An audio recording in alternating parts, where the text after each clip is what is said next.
It's August 17th, 2024, and it's my pleasure to be with Mr. John J. Jeckovich today.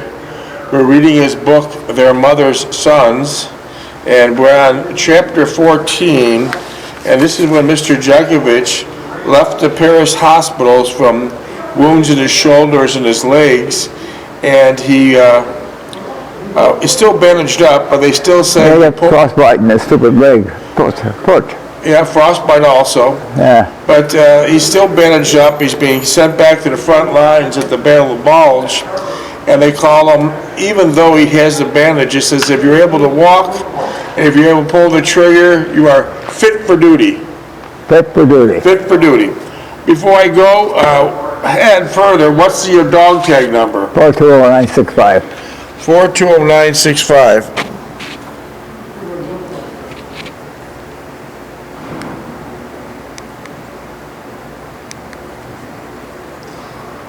Okay, we're beginning to read just a minor technical difficulty. Minor technical difficulty. That sounds better. Okay, put it right there. And so here we go. We're reading Mr. John J. Jeckovich's book. Let's see. Yeah, so he left his girlfriend Renee in Paris. He took several methods of transportation back to the front in the Battle of Bulge, and we're going to start reading about his experience from his book, and we're on page 425. What was the there was no Air Force during World War II. What was it called? Air Force? There was no Air Force in World War II. What was it called? Army Air Corps? Air Force? Yeah, and during World War II, what was it called? The Air Force? Yeah. Part of the Army. Part of the Army. But after that, there came officially an Air Force. They separated, yeah. It's my understanding that enlisted men did not have to, should we start all over again? No, we'll just... It's my understanding that the enlisted men did not have to pay for uniforms, but the officers had to pay for somewhat of their uniforms. Is that true? Yeah. And then the officers, it wasn't much, but the officers had to pay for their uniforms, correct? Right. Okay, it's good. So here we go, if we have any technical problems resolved. Okay, so we're going to read his book on chapter 14, and keep in mind during World War II, there were 16,400,000 men and women from the United States in the service of some type of shape or form. And today, in 2024, there's a little bit less than 100,000 of those left living, because most of them are in their late 90s. And also, as far as some active combat duty vets, there's only about 8,000 left. And Mr. Jeckovich was a combat duty vet. He wasn't on the rear echelon. He was right up in front of the combat. And what did you do, or what type of weapons were you equipped with during World War II yourself? 30 caliber heavy machine gun, my rifle, my pistol, and what the hell else was there? Flamethrower. With your heavy machine gun, how many people had to support it? It was a squad. Gunner, assistant gunner, and ammo bearers. I see. And how heavy was the tripod? Tripod was 125 pounds. How heavy was the machine gun? The machine gun itself, 85 pounds. And what about with the water in it? And how many ammo barrels did you have? We had 6 ammo bearers, six in the squad. Okay, 6 ammo bearers. I'll put on pause. That's fine. Okay, well, 3. So you had 2 ammo bearers, someone that carried the tripod, and then another person actively using the machine gun. And I was told that those machine guns were water cooled. Is that correct? Yes, yes. Water cooled. And on some really cold days, how did you have to put antifreeze in them? Let's shut it down. No, it's good. Okay, we're gonna help this lady. Isn't that clear? Yeah. Thank you, Joe. You got my back. Oh,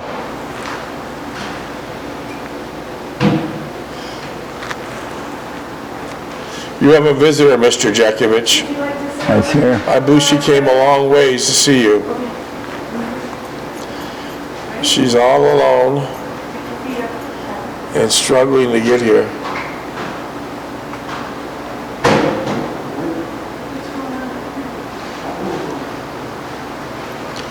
We're going to continue reading once Claire, your good friend, comes in. We're trying to get her through. Studio B's kind of tight. Studio B's kind of tight. Well, there she is, Claire. It's nice to see you again. Hi, Claire. Hi. I'm gonna get you over there, Claire. Hi, Claire. You're looking well. Hey, Davey boy. Hey, you got Claire visiting. Huh? You got Claire. I've seen that. Isn't that nice? Isn't that nice? Great. Oh, Claire, it's so nice to see you. I can't get them zeroed in. I can't get them zeroed in. There's Claire. Okay, Claire, we're, to give you an update, we're reading Mr. John Jeckovich's book, and he just left the hospitals in Paris, and he's headed back to active duty in the Battle of Bulge. So that's where we're at right now, to update you. And the Battle of Bulge, basically went from December 16th, 1944 to January 15th, 1945. Forces were Americans 80,000 and Germans 200,000. Casualties on the Allied side was 80,000, including prisoners, and the Germans were about 100,000, including prisoners. And the location was in Belgium in the Ardennes Theater in the Western Front. And as I was saying earlier, there were 16,400,000 men and women participating in World War II, and there's less than 100,000 left, and there's only about 8,000 of actual combat soldiers from World War II left. Mr. Jeckovich is one of them. He won the 2 Bronze Stars and a Purple Heart. And hey, how you doing, friend? How you doing, friend? And he's one of the few left. Most of them are in their late 90s, and we're losing them at a rate of 135 a day. And so if anyone has any questions for this combat vet, Mr. John Jeckovich, text us. And instead of like one day reading in a history book, you get the real deal right here. Mr. Jeckovich, I will read every text that Mr. Jeckovich receives, and he'll answer it personally. It might take a few days, but we will answer all text messages going directly to Mr. Jeckovich. By the way, his book will be in the World War II Museum in New Orleans, and possibly a Kizak set up for him inside the museum. We're working on that now. We'll see what Mr. Jeckovich wants to do. But the number to text questions of Mr. Jeckovich are area code 407-366-0000. 407-366-0000. And if you're in South Carolina, we say it a different way there. It's 407-366-0000. 407-366-0000. So I'm going to start reading your book, Mr. Jeckovich, unless you want to start reading it. Go ahead. You're looking very chipper today. I like how you got your new sweater under your shirt. That's very stylish. You're looking well. I wish I had one of the hats that was sent in for you to wear. You look really dapper in your hats. How are you feeling today, Mr. Jeckovich? Hey, tip top. Tip top. The other day, when I asked you, now you're knocking on the door of 100, you said you felt like 40 most days. Do you feel like 40 now? 40 now, yeah. Oh, that's wonderful. That's wonderful. So we're going to read your book. You're getting right back to the Belgium front after being with Renee and in the hospital in Paris. Is there any comments you want to make before I start reading about Go ahead. getting back? Did you get back to the same outfit? Were the same soldiers there? Same outfit, returned to duty, the same outfit, yeah. Was Post still there? Who? Post. Yeah, he was killed yet, no. So Post was still there. I'll start reading your book, and if you have any comments to make, feel free to. Suddenly, I felt as if I was back at Breckenridge, picking up a weekend pass and enduring the remarks from T5 Eckerd. So T5 Eckerd was still there, correct? Yeah. T5 Eckerd. That guy's every place you go is the T5 Eckerd. What does T5 stand for? T5 technician. Oh, Technician, 5th grade. okay, I didn't know that. I bet you had a great time in Paris, T5 Eckerd said. He derided me. It was all right, I said dejectedly, waiting for his next obtuse remark. Too bad it didn't last longer, he smirked. So T5 Eckerd was always smirking. Yeah, smoking, yeah. Where's my platoon, I asked, changing the subject and wishing to depart his company as quickly as possible. He became serious in a polite military fashion and informed me that the company commander wanted to see me right away. I thought this was a new twist. We had not had a company commander for most of the time we were over here. He ushered me into the adjoining room where a radio was blaring loudly. Upon seeing me, the lieutenant, a first lieutenant, immediately turned it off and introduced himself. He had been with the company only a short while, having been transferred from combat engineering outfit. What's a combat engineering outfit? They built bridges and dams and stuff like that, roads and that. Yeah, it's a big job. My first reaction to this bit of information he relayed to me was that he had screwed up in some way and they dumped him into a line outfit. So you don't think he did well in his previous positions, so they dropped him into your department. Is that what you're saying? They did him? Yeah, you thought he screwed up in his other job, and so they just dropped him into yours. Yeah. Okay. He went on to say that he had no first sergeant yet, and that it was also short on platoon leaders. He also filled me in on the status of the company. I was forming a mental impression of him. He was young, probably a year or two older than me, and seemed like a pretty reasonable person. What impressed me the most through what was he did not have the air about him that Captain Droulard had. What kind of air, what kind of aura did Captain Droulard had? Yeah, he wasn't happy in what he was doing. He wasn't happy. He was an old guy anyway. Grouchy, mean-tempered. Was Captain Droulard a good combat soldier? No. Whatever happened to Captain Droulard? I think he got killed. Okay. I was assigned to my old squad. Well, that answers my question. You were assigned to my old squad and would have the added responsibility of taking the platoon at times. Since they were greatly under strength, the priority had shifted to the Pacific. The Pacific is still going very strong. Yeah. The European theater is winding down. Did you think at any time once the Battle of Bulge ended that they were going to ship you to the Pacific? Yeah, I hope, we're thinking, but we're hoping they don't do it. You were thinking that though, right? Yeah, I don't want to go to the Pacific, no. Why wouldn't you want to go to the Pacific? The Japanese are crazy. Okay, I see. How do you think a Japanese fighter was compared to a German, a Nazi fighter? Japanese? Compared to the German? They're fanatic. They're fanatic. Kamikaze pilots? Yeah. Living in tunnels? Yeah. Going in the trouble, yeah. And even after the war ended, there were some of them several years later that were still fighting. Yeah. They couldn't find them. Couldn't find them.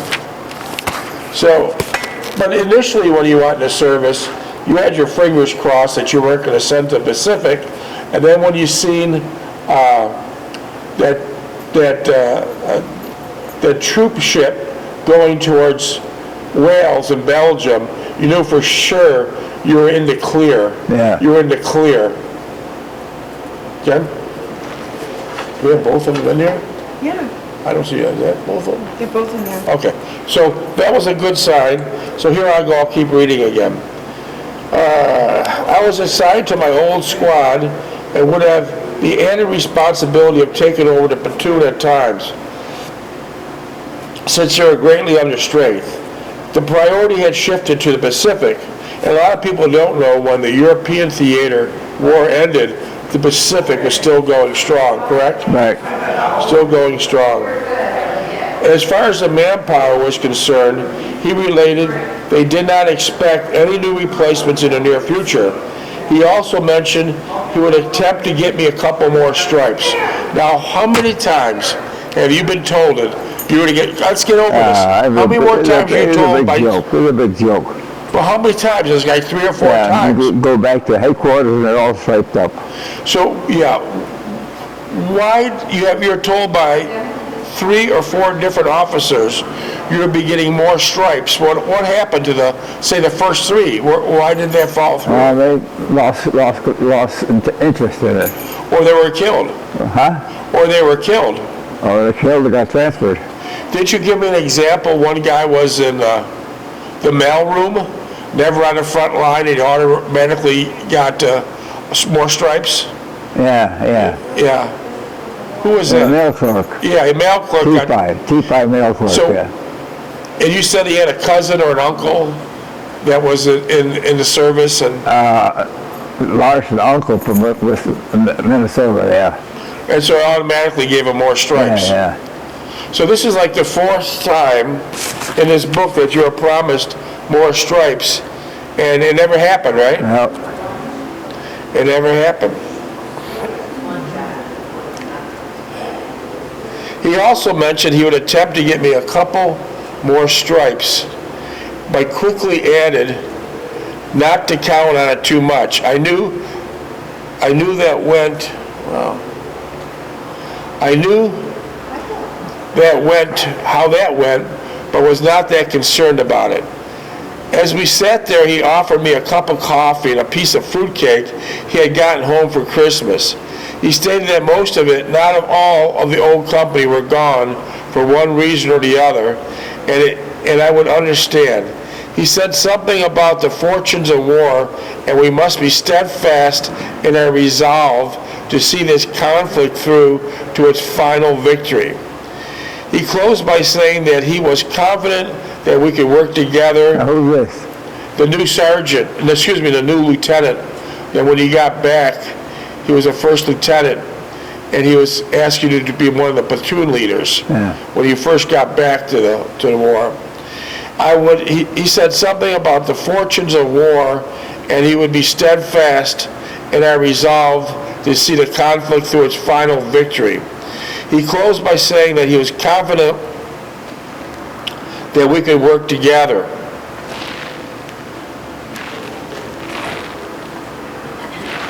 Coming up the steps. Oh, yeah, who's coming? You want this? Pointing someone out over there. Yeah. What about her? What are you Okay. pointing out? Somebody's coming up the steps. What she's doing. I don't know. I don't know who that is. She's visiting somebody. That's what I was trying to point out. Who's that? I don't know at all. Oh, Okay. Okay, it's all right. I'm not familiar with it. It's no problem. Okay, that's no problem. It's no problem. No problem.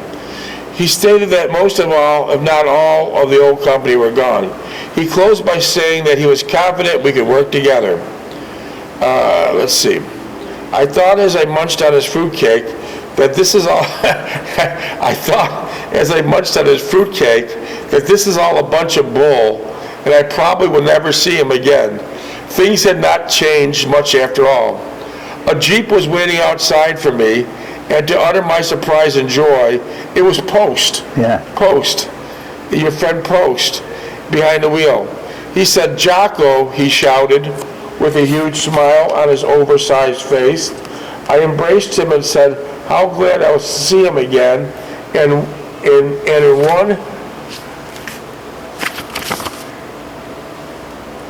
one piece. Oh, that's good. It was a joy and pleasure and surprise to see Post once again. His familiar thick-rimmed glasses. Was Post a big man? Was Post a big man? No, it was stout. Oh, stout, okay. And he had thick-rimmed glasses, huh? Yeah. Which always needed cleaning, and his dusty, pale facial pallor, which suggested he has not washed in several days, were a delight and reassuring sight to see once again. Yeah. Where was he from? New York. Holland, New York. What did he do in New York? Well, his parents were lawyers, and he's going to law school to pull them out. Okay. As we drove down the darkened road, I asked him a million questions, and he tried to answer them with his usual candor and wit. We talked about Leip. Leip was your friend. What happened to Leip? Leip got killed, yeah. And Post knew Leip, right? Yeah. Okay. And it's interesting that Leip's brother just recently died. Leip's brother just recently died, and ironically, for 25 years, he lived within a mile from you, and you two never knew it. Yeah. And in Leip's brother's obituary, it mentioned his brother died as a young man in World War II. Interesting, very interesting. Yeah. So here we go.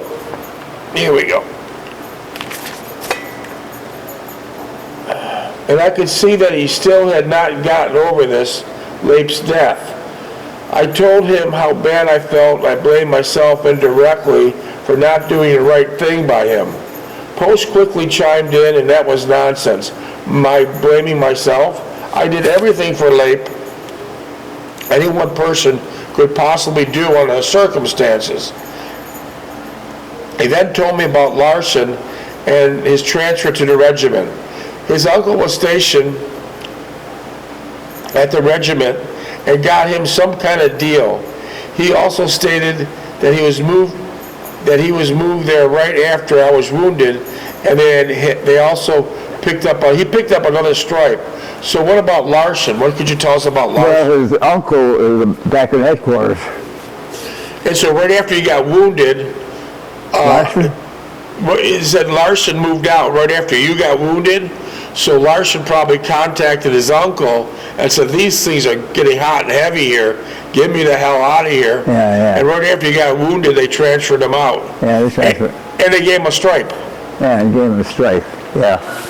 They moved his ass out. Probably staff sergeant. They moved his ass out because things were getting really dangerous now. His uncle, who was stationed at the regiment, got him some kind of deal, and he also stated that he moved there right after I was wounded, and that he had also picked up another stripe. I muttered to something to the effect, Larson was somewhat of a politician, and he usually witty remarks. Post agreed.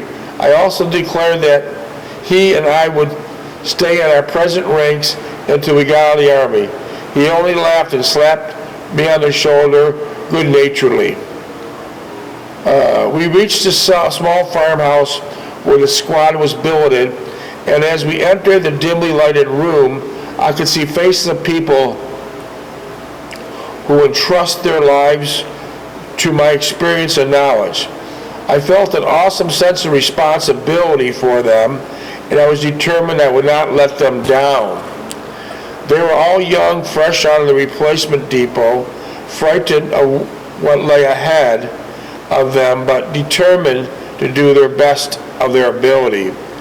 I greeted each one of them and shook their hands and formed a mental image of each as I talked to him. I liked what I saw, and for the first time I perceived what I believed was the nucleus of a top-notch fighting group. I felt comfortable with them, and I only hope that we'd be left alone to develop and look after one another. Minutes? 4 minutes, 50 seconds. We were positioned on the west bank of the Maas River, and the battalion was pulling patrol duty across the river. It was on a rotating basis, and as luck would have it, it was our turn in the barrel. I was informed of our patrol mission several hours before we were actually to jump off. It was to be a 5-man reconnaissance patrol across the river for intelligence to search the area for troop strength and positions. I picked the 4 men at random to accompany me on patrol: Eisler, Tuttle, Calhoun, and Shepard. Calhoun was the assistant gunner in the squad, and the rest were ammo bearers. Did any of the ammo bearers ever get to use the machine gun? Oh, yeah, They took turns? yeah, But their official position was ammo bearer, yeah, right? yeah. Okay. TO, Table of TO, Organization. what's TO mean? Table of Organization. Okay. I purposely picked Calhoun because he looked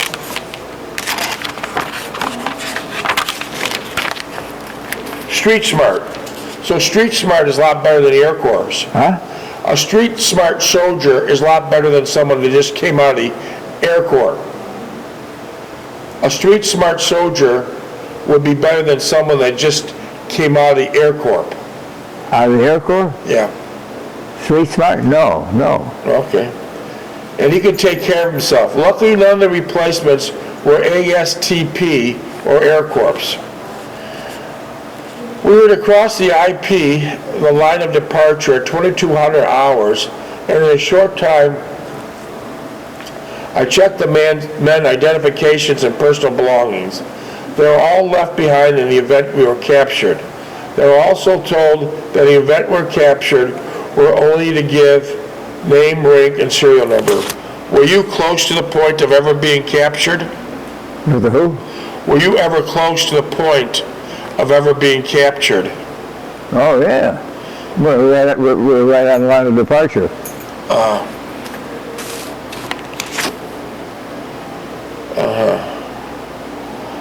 I did not expect to see action this soon, and worse yet, the night patrol with green troops, I suspect, was the most likely candidate.